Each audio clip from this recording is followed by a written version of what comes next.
today it's Edwin's Monday evening Property Rant.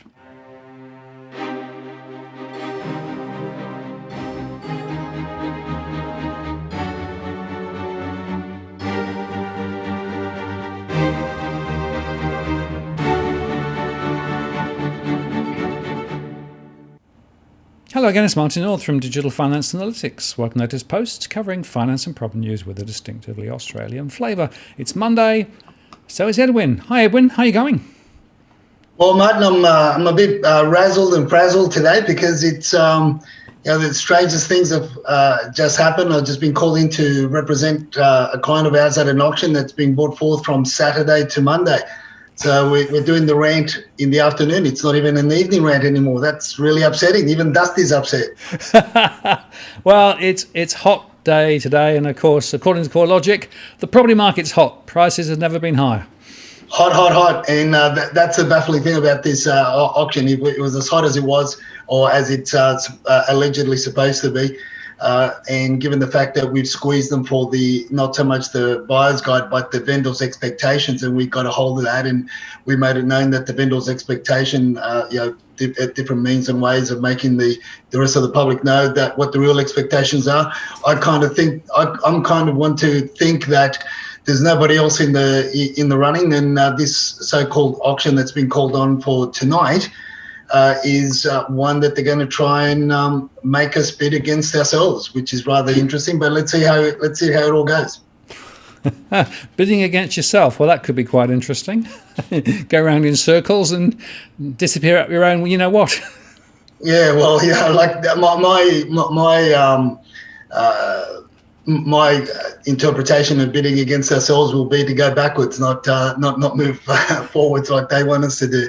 But let's see. Let's play their game. Let's see what comes of it, and let's see what this is really all about. Because I am baffled. The main reason why you would go to auction on a Saturday and so close to the auction day is twofold. One, obviously, to get a result if you do have interested parties, and the second reason is to create a spectacle, create a show for the neighbours, so you can get more listings. So it's baffling to see how the agents have bought this so-called auction forward by a number of days, and we're talking about a very hot area, Martin. So I'll let the viewers know what happened next at the next podcast. How's that? And I should explain, we've got the dogs in the background here. By bringing the show forward, the dogs, of course, think they should be going for their walk. So they're very excited, and they keep coming and give me a bit of a nudge. So I apologise for the dog-related noises off. Yeah, well, Dusty and Evan, they're just overwhelmed by the heat. I think they've got a heat stroke. They're somewhere on the tiles laying down, just cooling down. So they're I know where they are. They just said enough is enough, and they just disappeared.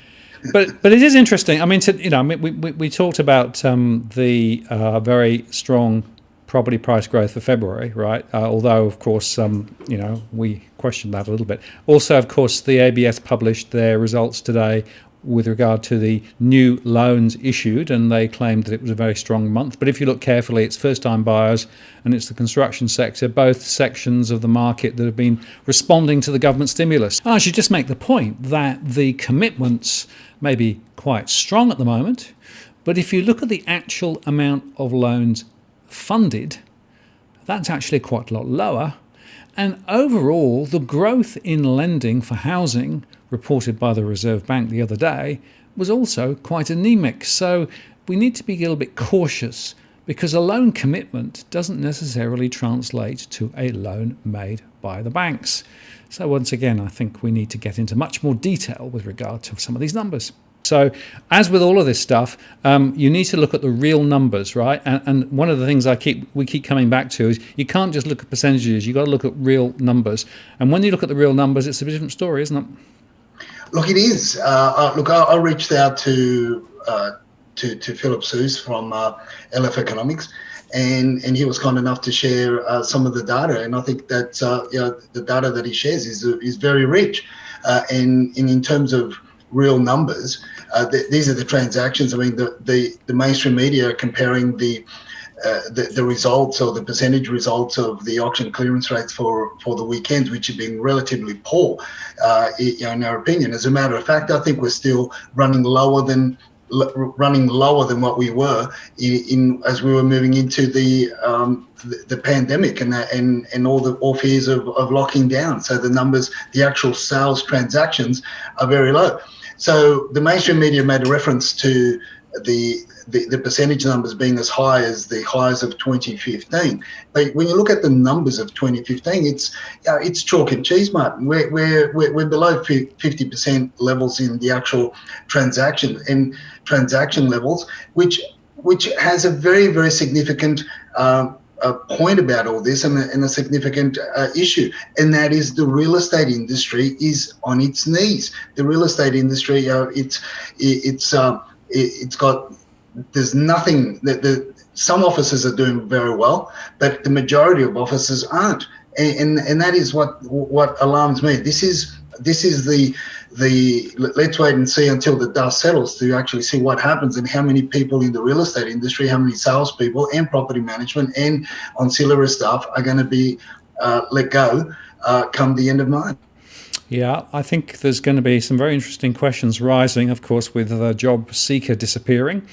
And it's interesting that the real estate sector is one of the sectors grizzling for more support from the government post that. So we'll see what happens. But it is, very important to look at the real numbers rather than actually just the percentages. And I still come back to the SQM version of auction clearances, which to me gives a much better read than some of the others. And they're not as strong.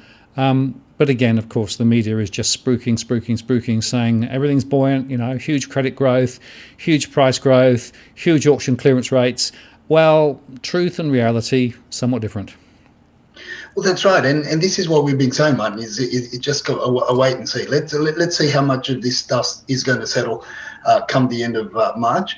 Let's see how much of it settles post-March and over the next few weeks. One of the interesting things is I've been keeping an eye on also the actual listed numbers on the domain portal, and as I've shared many times why I use the domain portal to gauge the listed numbers so as we can have an ongoing baseline of represented properties on the market for sale.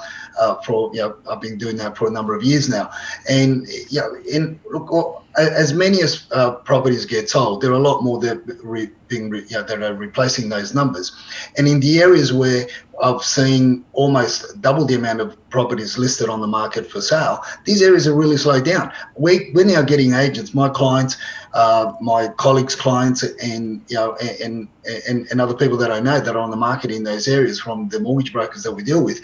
They're getting calls now from the agents asking, and almost seems like they're begging them to know and find out if they're going to turn up at the auction in 2 weeks' time, if they'd like to have more information and the like.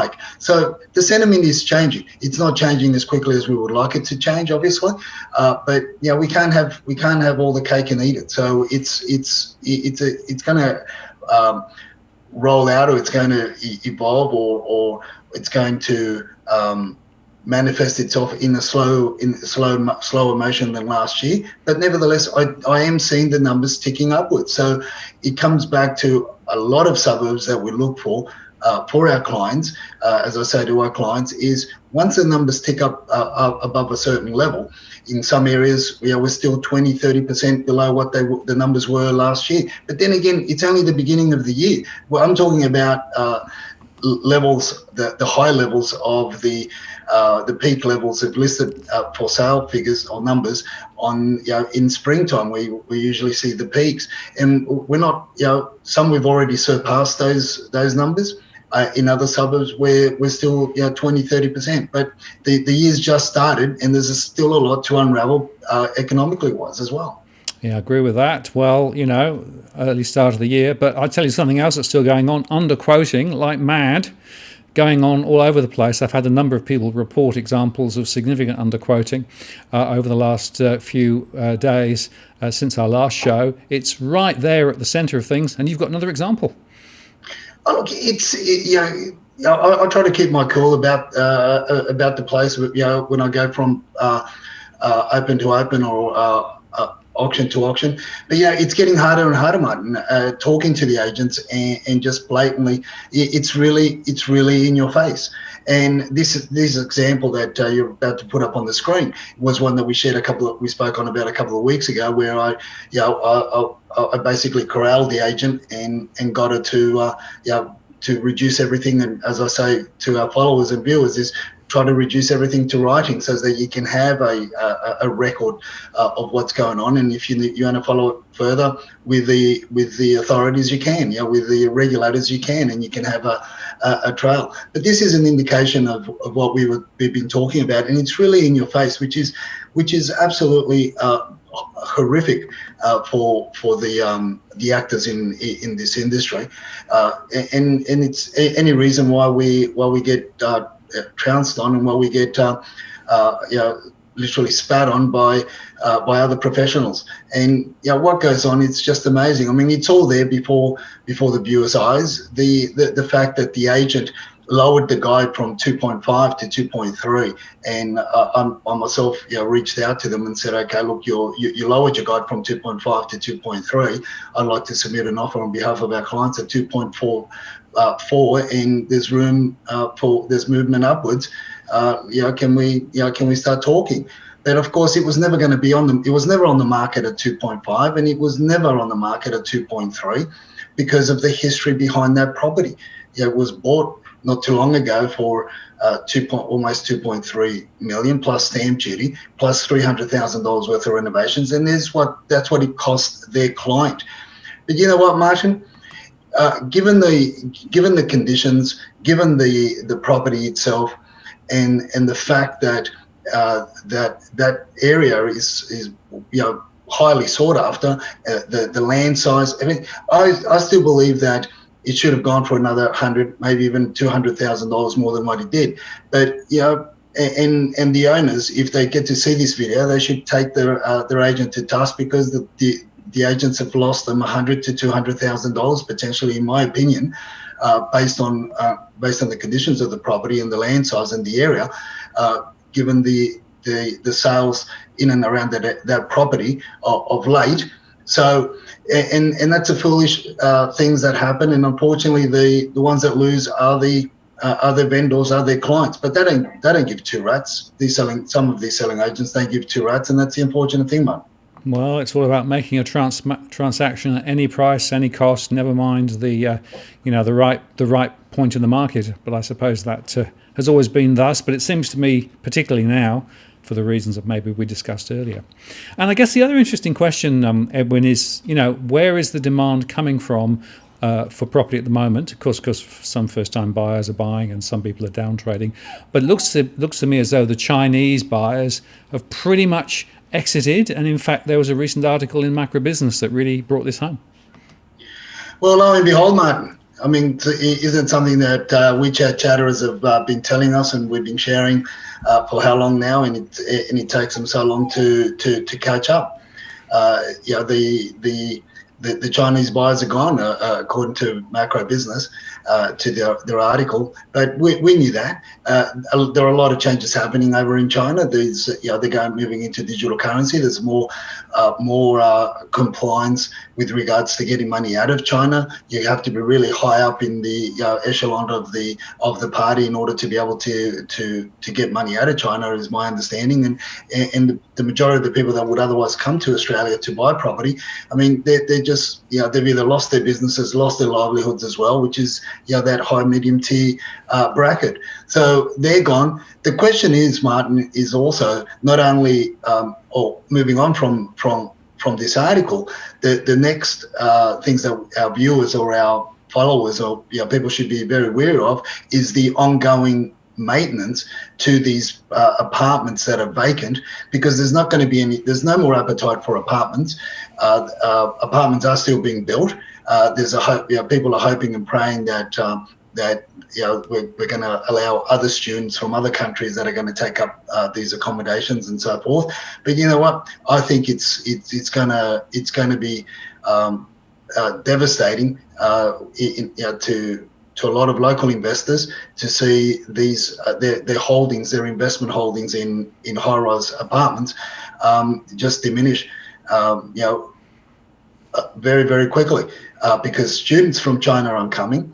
And, you know, the other thing is I was alluding to earlier on, and that is money's tight to get out of there. So if these apartments aren't being maintained, and if then aren't being maintained, they're obviously going to have less tenancy in them, and therefore, if they don't have tenants, therefore the overseas investors won't be able to meet the strata levies, won't be able to meet the special levies that will be raised in order to do the rectification work and the maintenance of the properties. And it's just amazing just to think as to what's going to happen. We're literally going to have $1 million ghettos all over Sydney, Martin, and it's going to be absolutely devastating. Yes, I agree with that, Edwin. The other interesting thing, I've been doing some analysis of those who actually lost their deposit. So they basically put the money down on off the plan construction and then had to walk away, right? And some deep analysis I've done indicates that a lot of those were actually ex-Chinese buyers. So they were people who actually had bought, contracted in 2017, 2018, and were using Chinese money, but they decided not to complete and just disappeared. So, again, we discussed that a year or two ago as well. Yep. And that was the question that we raised at the time. And that was one of them. And we said, you can chase a local for any further drops in price, and the developer can chase the local, but try bringing somebody from overseas or chase them overseas. Catch me if you can. And it's going to be rather interesting how all this unravels. On top of that, Martin, on top of this pressure that's on high-rise apartments, you've also got the build-to-rent institutions as well. That's going to put even more pressure on the high-rise development, as far as I'm concerned, because obviously if their apartments are back, it doesn't really matter because they own the whole building, they own the whole development, and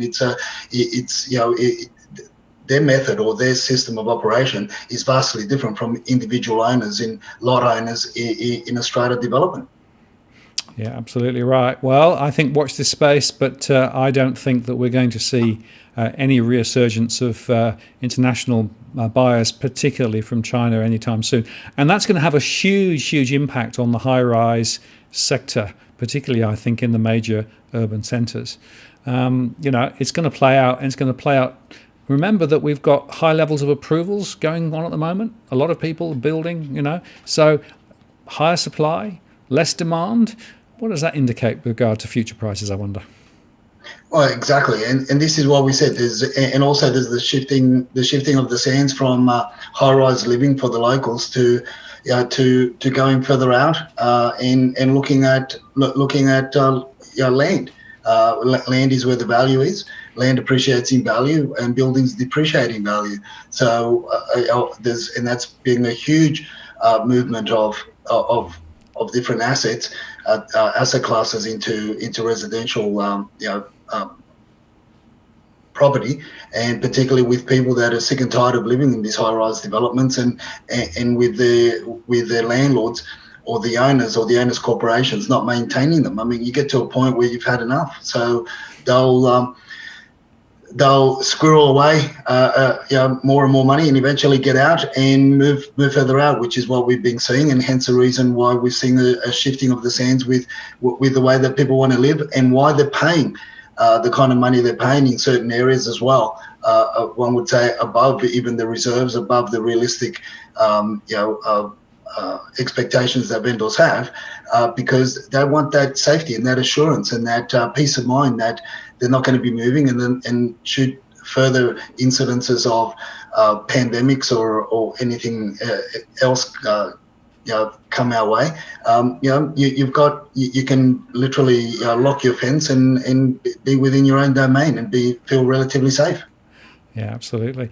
Now, the other interesting observation, you've had a few clients come to you for property purchases who'd previously made money out of some of their other investment classes. Well, rather interesting, I'd say, Martin. It's been an interesting week. I've had the privilege to help three groups only last week, and this is be anecdotally or anecdotal revelations or a bit of trivia, a bit of information for our followers and viewers. But these are people that have done very well out of the Bitcoin, and now they've said, you know what, we're out, and now we're happy where we are with regards to that investment, and now we're going to literally. It's helped us to buy a home of our dreams, and they're paying a little bit more than what than what I would think that the properties are worth. But at the end of the day, it's a lifestyle. They've made money elsewhere.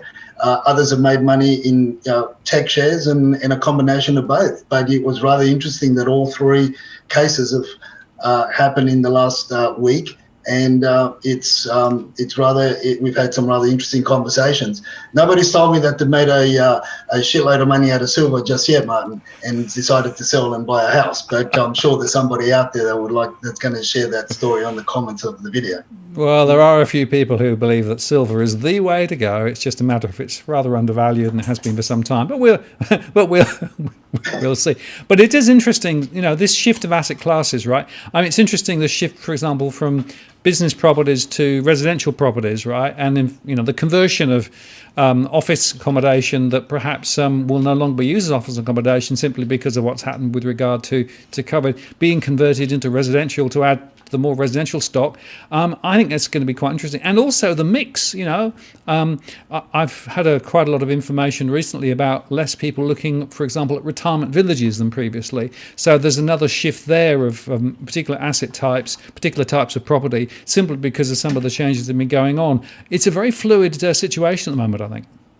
Look, it is, Martin. We spoke about the where we felt that Chinese money was going to move, the local Chinese money, not necessarily the overseas Chinese money, but the local Chinese money. The investors, and these are all from our WeChat chatterers and our Chinese whispers. We said that they were preparing to sell, and that was last year. Toward the end of last year, we were talking about them selling their businesses or not putting money into where they would otherwise put the money in, is businesses, restaurants, and shops, takeaway shops, and other types of businesses along those lines in the catering, with regard to catering and the like. But knowing that there's no certainty there, so obviously they're not putting the money there. And if they did have a business, they would have sold it along with the freehold to get out quicker without any aspirations of things getting back to normal. So that was one group of people. The other group of people have been the Chinese investors, the second generation, third investors that have invested in residential apartments from 30, 40 years ago, and they've also decided to sell those and collectively buy a home. And when I say collectively, I'm talking about young families and taking on their in-laws as sitters in the home, or in the attached granny flats, or a lot of these large properties have accommodation for in-law accommodation and so forth. And these are the homes that are getting snapped up that I've noticed in the North Shore, particularly in the North Shore from Lane Cove all the way to Wahroonga. So you've got all these scenarios that have been playing out, and all these asset classes of investment asset classes being shifted from one side, one pool to another. So that's just locally, and I see, and that's been interesting to see how it is all playing out, Martin. Well, indeed, and I'll just give you one other story, and that is that I'm seeing quite a lot of demand for properties, with land where it can either be knocked down and you can put 4 villas up, or a low rise or something. So quite often owner occupiers are now competing with people who want to basically be their own mini developers, and that's putting some price pressure on the upside for larger land parcels with properties on them that can be either knocked down or developed. And I go through suburb by suburb by suburb, and it's happening everywhere. There are thousands and thousands of these mini projects running at the minute. Look, there are, and we've also had a client not too long ago that we just bought, and that was. But look, it makes sense, Martin. And this is what I say: you buy where there's an upside. And there's a client that bought a parcel of land with a couple of homes on it, and they can divide that parcel 4,500 square meters, and they can divide it into 1,200 square meter lots. So they're going to do so. Keep the bigger parcel of land with the two properties, with the two dwellings, and sell one of the 1,200 square meter parcels, and recover 50% of what they bought for the 4,500 square meters for. It makes sense. You always buy with an upside, and they want land because they want to obviously somewhat get off the grid, grow their own veggies, because they've also kept an eye on, like I have, of the price of carrots and tomatoes and potatoes, and it's getting beyond a joke. But so this is what's happening. Also, there being a number of clients that we've assisted them with purchasing blocks that are 1,200, 1,300, 1,400 square meters with very stable, very good 4 or 5 bedroom homes on them. And now they're going to be building granny flats at the back. But when you look at these blocks and the size of these blocks of land, it's and even you halve them, you cut them in half. It still gives the so-called granny flat that you're building at the back. It's still a big granny flat, and you've still got plenty of land and plenty of space, which is what people are seeking for. That space, that tranquility, being away from the built-up areas, because we don't know what's around the corner with all these things that we've been getting hit by, left, right, and centre. Yeah, absolutely. Well, it's certainly an interesting time. A lot of uncertainty, a lot of conflicting signals. But bottom line for me, Edwin, is I think again, people should remain cautious. Don't get caught up in the so-called boom and bubble that's running at the moment. Be logical, be sensible, and frankly, as we keep saying, do the work. Do the maths. Make sure that you're buying into something which actually can appreciate in value, not something which is being sold at frankly a price that's ridiculous. That's right, and sometimes you got to look a little bit further afield. You look at a suburb or two further out, and you're going to end up with more bang for your buck. So, and these are the things that we obviously walk through with our clients, and we help them with, and we monitor the different markets. But look, it's only over the weekend. Obviously, I get to talk to a lot of agents, and so does my team. And pull them to the side, and we ask them for their opinion, what's going on, what's happening, and as much as they say that it is hot, one of my follow up questions to our general conversation is do you have more listings coming on? And none so far have told me that they don't. So it's as I say, the numbers aren't coming on as quickly as what they were coming on even last year, but they are replacing the properties that do get sold, and we're getting more on top of that. So let's see what happens over the next four weeks. It's going to be very, very interesting, Martin. Absolutely, Edwin. Well, I always say and just remind people there is always more property. You're right. There's always more opportunity to come, and it's not like there's going to be complete famine of property, I think, over the next few weeks and months. And I have to say, Edwin, I don't know whether I came across okay, but I've been wrestling with my 2 dogs below the desk here. They keep coming and nudging me, saying, I want to go for a walk, right? So I've been controlling the camera with one hand, and I've been controlling the dogs with the other, but hopefully it came across okay. Yeah, well, look, no, it was fine. I can hear you fine. I hope I can hear Dusty meowing now. I think she's up. She wants a feed, so I better get to it as well, Martin. So, well, we are ruled by our animals, I'm afraid. Edwin, thanks for your time today, as always, and we'll do it all again next week. Looking forward to it, Martin. See ya. Take care. Good luck at the auction. Bye. Bye. So there you have it. Another very insightful rant from Edwin.